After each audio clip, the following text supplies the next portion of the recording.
अस्सलाम वालेकुम everyone, welcome to our channel.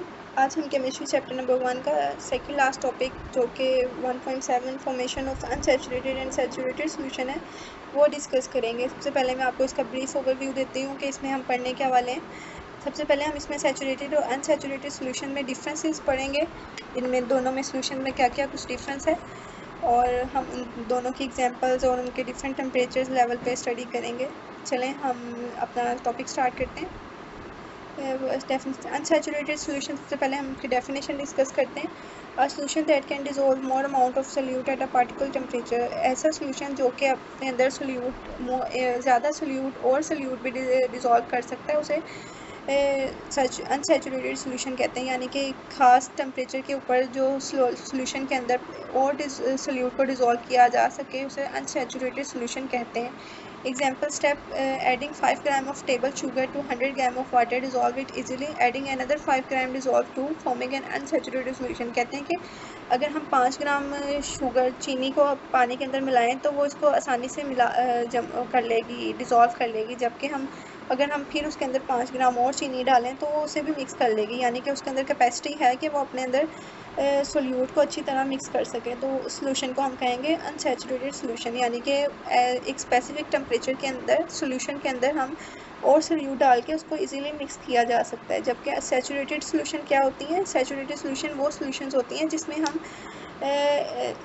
हमने यहाँ पे देखा है कि हम यहाँ पे शुगर 5 ग्राम डालते हैं और तो वो आसानी से मिक्स हो सकता है। अगर हम यही स्टेप 2-3 बार और करें, यानी 5 ग्राम और 5 ग्राम और 5 ग्राम और डालें, तो फिर एक सॉल्यूशन की ऐसी कंडीशन या एक ऐसी स्टेट आ जाएगी जहाँ पे वो और चीनी को नहीं मिक्स करेगा, यानी कि वो जो चीनी हम डाल तो रहे हैं लेकिन वो नीचे जो बेस पे सेटल डाउन हो जाएगी, यानी कि वो ग्लास के बॉटम में हमें नज़र आने लग जाएगी, क्योंकि अब वो सॉल्यूशन की कैपेसिटी ख़त्म हो गई है, वो सॉल्वेंट की कैपेसिटी ख़त्म हो गई है सॉल्यूशन में सोल्यूट को डिसॉल्व करने की। तो वो स्टेज को हम कहेंगे सैचुरेटेड सॉल्यूशन।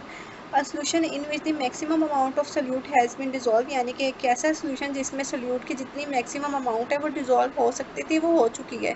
यानी कि अगर अंदर 100 ग्राम पानी के अंदर 5 ग्राम शुगर डालिए, फिर 5 ग्राम डालिए, अगर उसके अंदर होती है 20 ग्राम डालने की कैपेसिटी है, अगर हमने 10 ग्राम 5 ग्राम के बाद 10 ग्राम और डाल दिए तो बस उसकी कैपेसिटी ख़त्म हो गई है। अगर हम उसके बाद अब और चीनी डालेंगे उस पानी के अंदर तो वो बन जाएगा सैचुरेटेड सॉल्यूशन, यानी कि उसकी जो अमाउंट उसकी कैपेसिटी वो ख़त्म हो गई है। उसके बाद dissolve in a particular amount of a solvent at a particular temperature, यहाँ पे वही बताया गया कि सॉल्यूशन जिसमें मैक्सिमम अमाउंट उसकी ख़त्म हो चुकी है पार्टिकुलर अमाउंट की एक पार्टिकुलर टेम्परेचर पे डिसॉल्व करने की सोल्यूट की कैपेसिटी सॉल्वेंट की कैपेसिटी सोल्यूट को, तो उसको कहते हैं saturated solution. Any additional solute added to the unsaturated solution will no longer dissolve and will settle down at the bottom of the beaker. कहते हैं कि जो हम और चीज़ें डालेंगे, यानी कि और चीनी डाली जाएंगे, वो मिक्स नहीं होगी, वो सेटल डाउन हो जाएगी बेस के ऊपर। अगर हम ग्लास लेते हैं, ग्लास के अंदर सबसे पहले मैं आपको एग्जांपल देती हूँ। ग्लास के अंदर पानी लेते हैं, पानी के अंदर हम चीनी डालते हैं, 100 ग्राम पानी लेते हैं, उसके अंदर 5 ग्राम चीनी डालते हैं, हमने ये डाल दी, हमने मिक्स कर लिया, ये हो गई। अगर फिर हम 5 ग्राम और डालते हैं तो वो भी चीनी मिक्स हो जाएगी। अगर हम देखा जाए तो हमें पता होगा कि हमें बता दिया गया हो कि इसमें सिर्फ 20 ग्राम चीनी मिक्स हो सकती है, तो हम 10 ग्राम और डाल देंगे ताकि 20 ग्राम मिक्स हो जाए, और मिक्स हो जाएगी। उसके बाद हम 20 ग्राम डाल दी। अगर हम अब आते हैं सैचुरेटेड सॉल्यूशन में, 20 ग्राम के बाद अगर हम उसी सॉल्यूशन के अंदर और चीनी डालते हैं, यानी कि 10 ग्राम और डालते हैं, उसको 30 ग्राम बना देते हैं। अब जो 10 ग्राम हमने एक्स्ट्रा डाली है वो मिक्स नहीं होगी उस सोल्यूट के अंदर, वो नीचे जाके बैठने लग जाएगी ग्लास वगैरह के।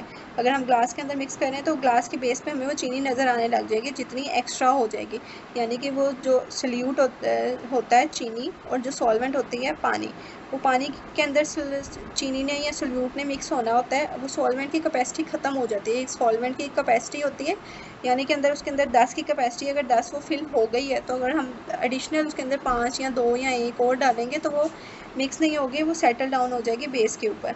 उसके बाद molecular explanation of solubility difference, क्या क्या उसमें उसकी डिफरेंसेस कैसे होती हैं। शुगर वर्सेस साल्ट, कहते हैं कि शुगर साल्ट को हम डाटा लिया बुक से 20 degree Celsius in 100 gram of water, जब हम चीनी और नमक को डालते हैं 20 डिग्री सेल्सियस के ऊपर, ये टेम्परेचर बताया गया है 100 ग्राम वाटर के अंदर। सोडियम क्लोराइड, सबसे पहले NaCl salt dissolve up to 36 gram of form to form a saturated solution. कहते हैं कि सोडियम क्लोराइड है वो 36 ग्राम हो सकता है 100 ग्राम के अंदर वाटर के अंदर सैचुरेटेड सोल्यूशन बनाने के लिए। Table sugar dissolve up to 203.9 gram to form a saturated solution. अगर हम टेबल शुगर को 203.9 ग्राम डालें पानी के अंदर तो वो हमें देगा सैचुरेटेड सोल्यूशन। उसके बाद reason sugar molecules are large than salt ion. इसी यहाँ पे देखा है ना हमने ये 36 ग्राम पे वो हमें सैचुरेटेड दे देगा, जबकि हमें इसमें 200 के करीब जाके शुगर की अमाउंट ग्राम शुगर की अमाउंट डालनी पड़ेगी। यहाँ पे वो ज़्यादा क्यों है और वो कम क्यों है, वहाँ पे इसका रीज़न बताया गया है कि शुगर मॉलिक्यूल्स आर लार्जर, कि चीनी के जो मॉलिक्यूल्स होते हैं या पार्टिकल्स होते हैं वो लार्ज होते हैं, जबकि सॉल्ट्स जो हमारे पास बिल्कुल पाउडर की फॉर्म में होता है। So allowing more water molecules to surround a single sugar molecules and dissolve large amount. कहते हैं कि अगर वो लार्ज उसके जो पार्टिकल्स हैं तो वो ज़्यादा allowing more water molecules to surround a single sugar molecules. इसी तरह अगर चीनी पानी अगर के मॉलिक्यूल्स ने जो चीनी को सराउंड करना है तो अगर पार्टिकल्स चीनी के बढ़े हैं तो हमारे जो मॉलिक्यूल्स वाटर के वो भी तो ज़्यादा यूज़ होंगे, क्योंकि वो एक चीनी का पार्टिकल ने बढ़ा है तो उससे जो मॉलिक्यूल्स होंगे वो भी तो ज़्यादा ऑक्यूपाई करेंगे। इसी तरह डिज़ोल्व लार्ज अमाउंट, और इसी तरह वो लार्ज अमाउंट को डिज़ोल्व कर लेगा। So that's all about this lecture. I hope you guys can understand all the concept easily. If you have any kind of question and curious, so please comment below and do subscribe and obviously like my videos. Thank you.